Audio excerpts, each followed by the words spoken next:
Everything is visible, hopefully. Yeah, everything looks great.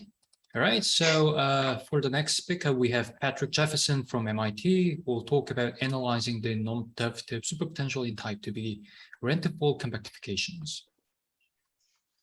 Okay, thank you very much for the invitation to speak. As it should be very evident from the title slide of my talk, this is based on upcoming work with Monkey, and we expect this work to appear if there are no complications tomorrow on the archive.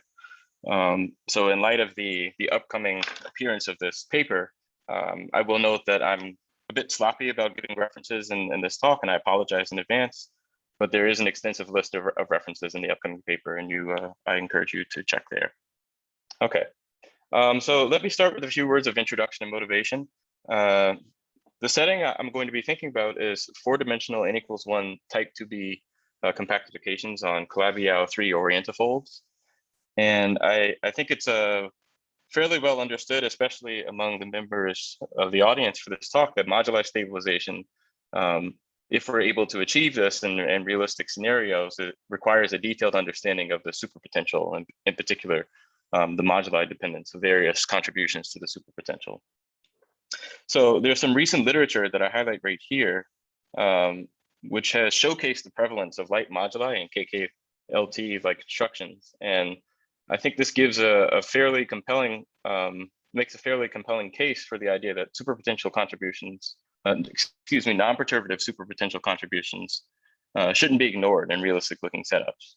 So these sorts of things seem to be here to stay when studying realistic string constructions, and therefore this motivates the need to have develop better tools for understanding and calculating their moduli dependence in a quantitatively exact sense. So the particular type of non-perturbative contribution I have in mind for today's talk takes the following form, and these can be sourced by Euclidean D3 instantons wrapping holomorphic cycles inside of the Calabi-Yau 3, the orientifold that is. And also they can be sourced by or generated by gauge condensation on 7 branes, wrapping also holomorphic 2 cycles. Now, if we view these type 2B compactifications as a limit of M theory on Calabi-Yau 4, and I'll remind you a bit later in the talk how this exact duality comes about, we can view these non-perturbative contributions to the superpotential as being generated by Euclidean M5 instantons, where the instantons wrap so-called vertical divisors. These are holomorphic 6 cycles, holomorphic 3 cycles, 6 real dimensions, and Calabi-Yau 4-fold. So the important thing for the discussion today is this prefactor that I denote by A. This is referred to as the one-loop Pfaffian, or sometimes one-loop determinant in the literature, and it's understood to be a section of this mathematical object called the intermediate Jacobian. This is what I've written right here. It's a quotient of cohomology groups. And this contribution right here, T, can be viewed as a complexified Kähler modulus. And what's important as far as the moduli dependence is concerned about this prefactor is that it can depend on everything but Kähler moduli. Okay.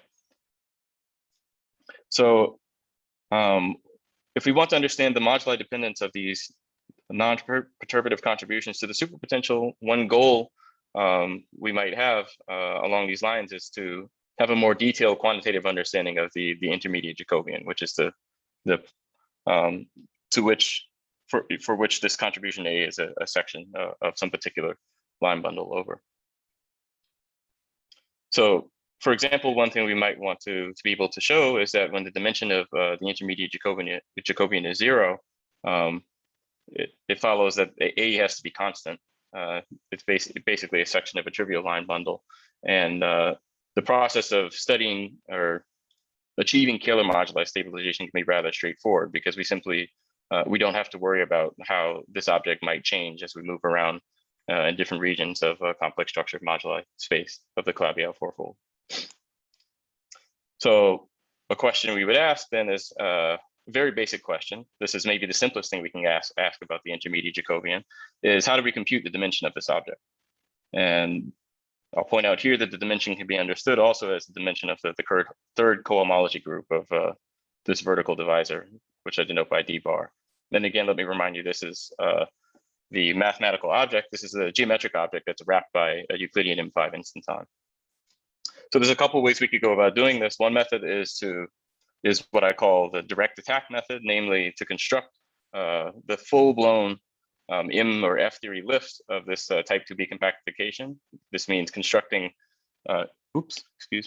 some string compactification on an elliptic Calabi-Yau fourfold that I denote by Y4, and then studying the topology of this object and finding some realization embedding of this vertical divisor inside of the fourfold. But a second method, which has the potential to be a lot easier in practice, is to look for some combinatorial formula that will allow us to compute the dimension of the intermediate Jacobian that only depends on the geometry and topology of what I call B3. B3 is just the symbol that I use to denote the Calabi-Yau 3 orientifold. So it's this guy. So this would allow us in principle to bypass the difficulty of having to construct the full-blown F theory or M theory uplift. And this could be potentially extremely useful for automated scans of vacua, for example, because in principle, it would require far less, it would be far less computationally intensive. So what I'll present today, and this is a quick summary of the results, is an algorithm for the second method, the easier one, whereby we present a combinatorial formulae for the Hodge numbers of these vertical divisors, d bar. And once we have these in hand, we can then very easily compute the dimension of the intermediate Jacobian. The input of this algorithm is simply the data, geometric data associated to and describing various topological properties of a coordinate flip, something called a coordinate flip orientifold, CY3. So this is a Calabi-Yau 3-fold, which has been orientifolded. It's the compactification space of the type 2B vacuum. And interestingly, this involves a conjecture for the Euler characteristic of d bar, namely that the Euler characteristic is given by a familiar formula. The first term is the familiar formula. It's just the integral of the top Turing class of this guy over d bar. And you can think of this as what's been referred to in some, I guess, older literature as the stringy Turing class. And then there's this correction term, which depends on the number of orientifold O3 planes that are intersecting the vertical divisor that is wrapped by an EM5 instanton. So I should mention also that the number of O3 planes in a precise sense counts the number of terminal, what are known as terminal Z2 orbifold singularities. So here's the plan for the rest of the talk. I'll set the stage in a little bit more detail and give you a reminder of various aspects, ingredients that need to go into this, the type of compactifications I'll be discussing. Then I'll give a brief sketch of the algorithm for computing the Hodge numbers of these vertical divisors. If I have time, I'll give some heuristic arguments for this corrected conjecture to Euler characteristic formula, along with a summary of some cross checks. And then I'll end with some conclusions and future directions. So before I move on, are there any questions about anything I've said so far? Yep. Hey, Patrick, it's Jim. You said that you're gonna present a method that uses combinatorial formula in terms of the topology of the base of the elliptic 3-fold that is the divisor wrapped by the M5 ring. Is that right? So the divisor, it's the divisor, and I'll say this a little bit more clearly in the upcoming slides, but just to recapitulate. So what I'll talk about is so this divisor, vertical divisor, is, you can view it as, in generic cases, as sort of a fibration, in most cases of interest, an elliptic fibration over some divisor inside of the base, B3, the base being the Calabi-Yau orientifold. So what I'll talk about is a combinatorial procedure to compute the Hodge numbers of this guy using just the geometry and the topology of the Calabi-Yau 3 orientifold. So it's the orientifold of this guy. Somewhere I you won't wrote necessarily B. construct.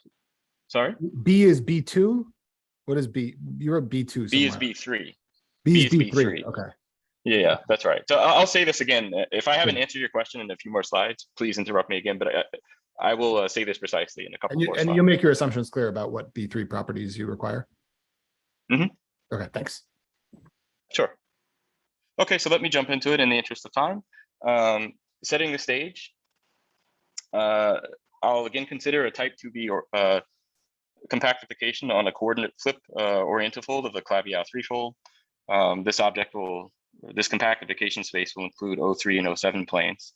And I can think of this as, if you like, what I have in mind is a hypersurface realization of the Claviau threefold inside of some toric fourfold. And then I'll use some appropriate method to define the orientifold, whereby I quotient by the orientifold involution, which here is denoted by Z2. So this will again be some hypersurface, but now of a different toric fourfold. And here's a few details about this. For the most part, these aren't terribly important to the talk, but a couple things I will point out are, first off, I use the symbol I to denote the orientifold involution, and then there's this map that's called the refinement map that I denote by verify. And the inverse of this I can view as a map that takes me from the original toric fourfold ambient space to the one that is the toric ambient space for the orientifold, and this descends to a map on the Claviau threefold and divisors therein. So this refinement map, or the inverse of it rather, can be viewed as mapping various geometric objects in Z3, which is my Claviau threefold, to the orientifold. Okay. One nice thing about these constructions, which is pretty essential to our algorithm, is that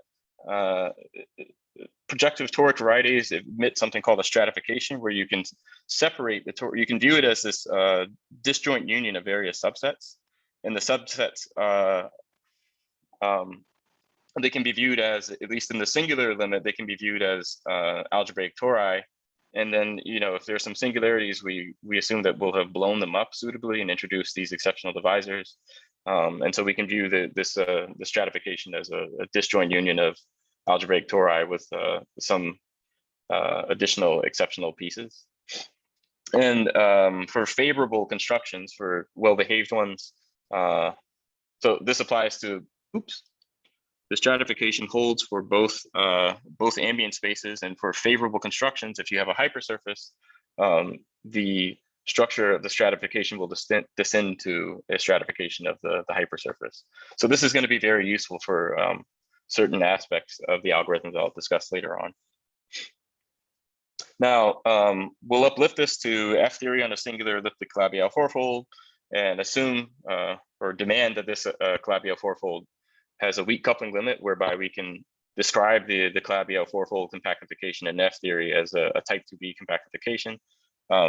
This is known as the particular type of weak coupling limit that I'll have in mind is what's known as a global sin limit. So let me assume also, or keep in mind that there should be some Claviau fourfold which is singular, elliptically fibered, that I can construct, which can be viewed as an elliptic fibration over this Claviau 3 orientifold. And then if I use the duality between M theory and F theory, namely, if I take F theory on this some Claviau 4 times a circle, and turn on some holonomies for the vector multiplet scalars around the compact circle, then I have something that is dual to M theory on the same elliptic Claviau fourfold. So the point of doing this is to be able to move from the singular elliptic Claviau fourfold to a resolved one, which I denote by Y4. And Y4 is the space in which the vertical divisors that I talked about at the beginning, namely the objects that are wrapped by a Euclidean M5 instantons, that's where they live. Okay, so here's a schematic picture of the global sin limit. I have some elliptic fibration over some base. It's singular before blowing up. There are various interesting topological pieces here. The sigma I that I've indicated are divisors that are wrapped by 7 branes, and then these red X's indicate point-like Z2 terminal orbifold singularities, which correspond to O3 planes. And one feature that I should point out about global sin limit constructions is that the D7 brane stacks, which wrap these guys, can only have SO8 gauge symmetry. Okay. Maybe one other feature I should point out is that these cannot intersect one another. So I'm going to assume that they're disjoint. Patrick, a technical question at this point. When you say global send limit, do you mean that all of the O7s have 4 D7s on top of them? That's right. Is all of the tadpole canceled locally? Yes. No. We're not assuming that. Only the non-hexable clusters have the SO8, but there is always a non-rigid O7, and then there is always some floppy D7 brains floating around. Yeah. Monkey, I think that's what he's asking about. That's fine. That's just a different notion of global send limit than I normally mean, but that's fine. Thanks. Oh yeah, what we assumed is that there exists a global send limit, but we're not imposing the global send limit. Got it. So there exists a limit where everything piles up onto SO8s, but you're just not imposing it, except for non-Higgsable, which are forced to be that way. That's right. Thanks. Appreciate it. Yeah. Thanks, Monkey. Okay. So let's consider vertical divisors, D bar, inside of these. I'll assume that they're smooth elliptic Calabi-Yau fourfolds, Y4. So a vertical divisor you can think of as a so a vertical divisor is going to be, for the purposes of this talk, it'll be an irreducible subset of the pullback of this divisor D hat. And what I've written here is an example of a D hat you might see. This lives in the base of the Calabi-Yau fourfold. It can hit like various 7 brain stacks, and it may hit some of the O3 planes. And if I just restrict to this, I have, in this case, for this example, I have an elliptic fibration, something that locally looks like an elliptic fibration over D hat. So Jim, to answer your earlier question, this is where this base B3 is where D hat lives. And the information that I need for this algorithm is going to be all the geometric information that describes the local topology of these various objects, as in particular in connection to some realization of a vertical divisor of this form. Thanks. So a question that we like to answer is how to compute the Hodge numbers of D bar, which is, again, going to be a vertical divisor without actually constructing the entire elliptic fibration Y4. So the point here is that the key info that we need for this algorithm is, for the most part, contained in, it's encoded in a choice of twisting line bundle, which is going to turn out to be the first Chern class of the tangent bundle of the base B3. And it's defined implicitly by a choice of refinement or inverse refinement map, like so.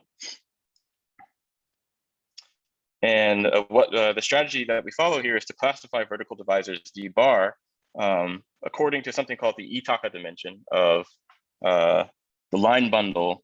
So this is the anti-canonical bundle of B3, which is dual to the first Chern class that I've written right here, restricted to this D hat. And again, this D hat, let me go back to this picture very briefly. D hat is the object which is wrapped by a Euclidean D3 instanton in the type 2B picture. Now, the precise definition of the Itaka dimension is not totally necessary for the purposes of my talk. What I will say is that the information about it can be computed from this particular choice of Newton polytope, and this is data that's available in the sort of toric hypersurface construction that we have in mind for these Calabi-Yau backgrounds.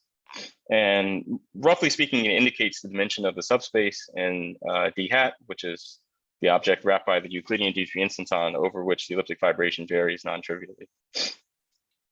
So interestingly, what this algorithm boils down to is a combinatoric formula for the Hodge numbers of D bar, which only depends on these 4 pieces of information that I can get from this coordinate flip orientifold of a Calabi-Yau 3 hypersurface. So let me talk about them very briefly in turn. The first one is just going to be the Hodge numbers of I should think of this as the inverse image of D hat under the refinement map. So this is going to be basically the orientifolded image of, or this will be the pre-image of the orientifolded divisor, or the divisor sitting inside of the Calabi-Yau 3 orientifold. And this can be computed using something called Hodge lean numbers. won't have time, unfortunately, to talk about their very interesting properties, but they basically encode the Hodge numbers of the cohomology with compact support for these guys, and they behave very nicely with regards to stratification. So if you have a stratification, which you again view as a disjoint union of various strata, various subsets, you can define a characteristic polynomial out of these guys that it splits into sums for disjoint unions of this form, and it splits into products for Cartesian products of different spaces. So there's a very nice way to use this characteristic polynomial to compute the Hodge-Deligne numbers for any sort of space that has a stratification of this form. So this is one aspect. Another aspect, another piece, ingredient that goes into the algorithm is the number of SO8 and O3 stacks, which again can be determined from the choice of Calabi-Yau threefold hypersurface and the refinement map. And finally, there's a final ingredient, which is the Euler characteristic for the vertical divisor D bar. And this is needed to capture one of the, in certain cases, it's needed to capture one of the Hodge numbers that isn't fully determined by the algorithm involving the other three pieces that I just mentioned. So the expression that we use for this, first off, includes a very familiar part that I mentioned at the beginning of the talk. It's namely the integral of the stringy third Chern class over D bar. And this can be viewed with some appropriate mathematical technology as a homogeneous degree 3 polynomial in various classes that are defined in D hat, or in more importantly, in the base of in my Calabi-Yau threefold orientifold base, which are restricted to D hat. So there are these three classes that I can use to compute this object. But this turns out not to be sufficient for cases when D hat contains O3 planes, namely when it's not completely smooth. So in these cases, we find that we have to, and this is a conjecture, to our knowledge, it hasn't been proven in the math or physics literature, we need a correction term that depends on the number of O3 planes intersecting D hat. So just to summarize my sketch of the algorithm, first we classify the various types of possibilities for vertical divisors according to this thing that I introduced, this notion of dimension called the Itaka dimension of the canonical bundle of the base, restricted to the holomorphic 2 cycle that is going to be wrapped by Euclidean D3 instantons. Then we compute the Hodge numbers of these guys, and this is using the following ingredients, namely the number of SO8 stacks, the number of O3 planes, the Hodge numbers of, so plus and minus here, by the way, are to indicate the action of the orientifold involution. It's plus if the orientifold involution acts on these guys with a positive sign, or the classes that correspond to this cohomology group, and it's negative if the orientifold involution acts with a negative sign. In any case, we need the Hodge-Deligne numbers to be able to compute these Hodge numbers. And finally, the third ingredient that we require for the algorithm is the Euler characteristic, which can be expressed in terms of the familiar stringy Chern class, and then this correction term that we conjecture. So these are that's the full set of ingredients. And the claim is that there are nice combinatorial formula that one can use to fully recover the Hodge numbers for vertical divisors if you put these things together in appropriate combinations for various cases that are classified according to the Itaka dimension. Patrick, you have 3 more minutes. Okay, no, that's all I need. So there's a couple of local arguments that I wanted to give. In the interest of time, I'm just going to state them very quickly. The local arguments that sort of justify, in lieu of a proof, that justify this correction term for the Euler characteristic. There's 2 local models, geometric models that we can use. One of them is a 1-parameter family of elliptic fibrations over this particular choice of D hat, namely D hat equal to P112 weighted projective space, and this naturally has a Z2 singularity in it. The other is a local elliptic fibration over this particular choice of base. And in both cases, when we study these local models, what we find is that one has to have the correction term in order to correctly reproduce the Euler characteristic, which is computed by other means. So I don't think we'll have time to talk about them in detail. there's some interesting things that one can see with regards to the Hodge numbers of vertical divisors in these models. And they give us some sort of encouraging evidence that this correction term is in fact correct and holds for a large number of cases. And in addition to this, we also have a number of explicit checks that we've carried out. 4 of the checks, the cross checks that we talk about in the paper are global sim limit Clabiow that are constructed over these choices of Clabiow threefold base, which is then orientifolded.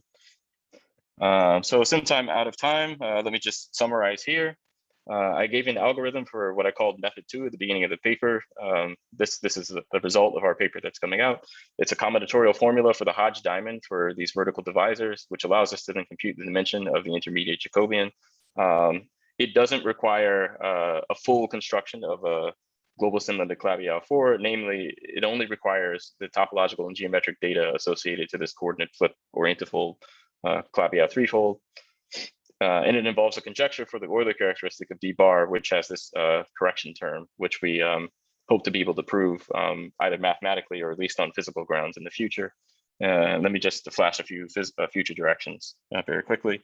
So obviously there's applications of this to scans for string vacua. It's much less computationally expensive to use these combinatorial formulas than it is to actually construct, for various technical reasons, to actually construct the full-blown global sim limit Clabiow fourfold in every case. It would be interesting to be able to provide a mathematical or physical proof of the conjecture for the Euler characteristic of D bar. We would also like to, obviously, I just talked about the dimension of the intermediate Jacobian, but for a more careful understanding of the non-perturbative superpotential, we'd like a more detailed analysis of the moduli dependence of the intermediate Jacobian. And there's a few other areas, for example, applications, that is, this could potentially give insights into the physics of non-perturbative O3 planes in F theory. I talked about the K equals 2 case, but there are K equals 3, 4, and 6 cases that are also interesting for various reasons. And the possibility of a heterotic string interpretation and possible tools for direct construction of these global sim limit Clabiow fourfolds would also be very interesting to study in the future. So thank you for listening. I'll stop here. All right, thank you so much, Patrick. Let's thank Patrick for the very nice talk. If there is any question, please raise your hand.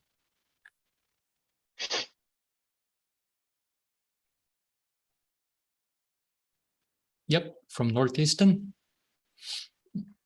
Hi, Patrick, it's Fabian. Hi, Fabian. Can I ask about this correction term again? So in the beginning, you said you get this correction term if you have O3 planes which are terminal singularities on the divisor. That's right. But in the examples you had, I mean, P112 to Z2 is not terminal, is it? So it can be in some cases. What I didn't have time to say is that if you pick this particular choice of D hat, P112, you can then, and this is an example that's discussed in detail in the paper, you can then construct a family of elliptic fibrations that are sort of labeled by this single parameter alpha.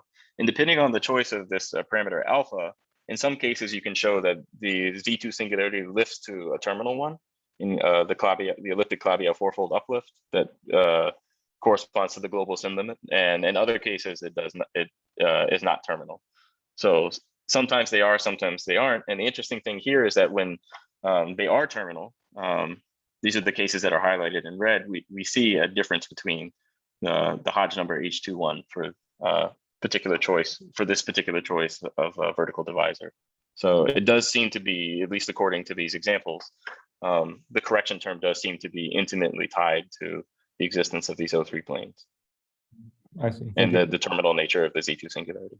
But so in the refinement map of the, I mean, the pre-image of the refinement map that you were defining the stratification with respect to resolution. So how do you define this in the terminal case? The stratification for the case where the singularity is a terminal? Yes. Yeah, so you can think of it as a resolution up to these lingering orbifold singularities. So you don't resolve. So this exceptional locus is then is singular. Yeah, that's right. Okay, thank you. It's very interesting. I have more questions, but I'll let others ask. I'd be happy to chat later on. I'm sure Monkey would too. Jim? Hi, very nice work, guys. Nice talk, Patrick. So I haven't thought about this stuff in a while, but so you're setting up the problem in a way that makes it super relevant for doing concrete studies of weakly coupled orientifold flux vacua. But I didn't hear too much about fluxes yet. I was wondering, have you thought about ways in which adding G4 flux to the story might modify the computations? And also, have you thought about cases where you just don't require a send limit? Most cases don't have a send limit, and most cases have fluxes. So I'm wondering what you can do. I haven't thought about the case where there's no send limit. When you add fluxes to the story, the criterion, my understanding is that the criterion for that have to be satisfied for the vertical divisors that can actually contribute to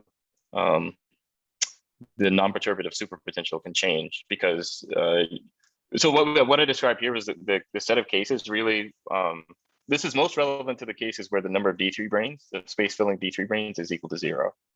So if that number is not 0, and in particular if you turn on fluxes, the criterion that one needs to satisfy in order to identify an actual divisor, vertical divisor that can be wrapped by an M5 instanton changes. And I don't think the full set of tools that we've discussed here is sufficient to capture all the Hodge numbers in those cases. So there needs to be some generalization. But first, we would need a good, a precise characterization of which divisors to think about and which ones not to think about. We certainly don't have an algorithm to produce the Hodge numbers for all different divisors. So part of the fine print is that we have to restrict to divisors that are of interest. So that's part of the complication that happens in those cases. Let me make one comment though. So what we're computing is essentially the petition function of the M5 brane. And so this discussion should apply to any case, even if you're including some flux or D3 branes. Of course, if you have a D3 branes or M2 branes, then the petition function is modified due to Gnor string, but we also understand how to correct the petition function. So that's all good. Absolutely. So I don't see the space-time filling M2 brane or D3 brane story in the game yet. And yes, that would modify the petition function, but also fluxes. I mean, the whole cottage industry 15 years ago or 10 years ago of Euclidean D3s as relevant for particle physics, the fluxes were absolutely critical. I mean, it was about instanton corrections that involve chiral matter prefactors and so on and so forth. But I mean, I appreciate the point that in this limited, sorry, I wouldn't say limited class, it's a rather broad class, but it's a class within a broader set of things where we don't know how to do the corrections yet for all of the Gnor strings and all the fluxes. I mean, is that right? That's my understanding of. That's right. Yeah. Okay. And that's right. But this could, I think this is also important as if you want to be systematic about like finding some sort of algorithm. It's important to sort of like start with the simplest case, or it's useful, let me say, to start with the simplest case. And I think here we've already seen something very interesting by trying to sort of pin down, a formula that which can account for things like O3 terminal Z2 singularities corresponding to O3s, which could then potentially be generalized to more interesting and like a broader set of cases. But we're sort of starting with what we can actually handle, and hopefully future work can be done in this direction. Absolutely. No, I mean, it's really good. And it seems like basically for the sorts of moduli stabilization that Nike and friends often do, this is exactly the sort of thing that one needs under your assumptions. Is that right? I think that's correct. Yeah. And one more comment though. So as long as your Calabi fourfolds, elliptic fiber Calabi fourfolds are hypersurface Calabi fourfolds, you can also use one of my last papers to compute H2 of all the prime toric divisors, even if there is no global send limit.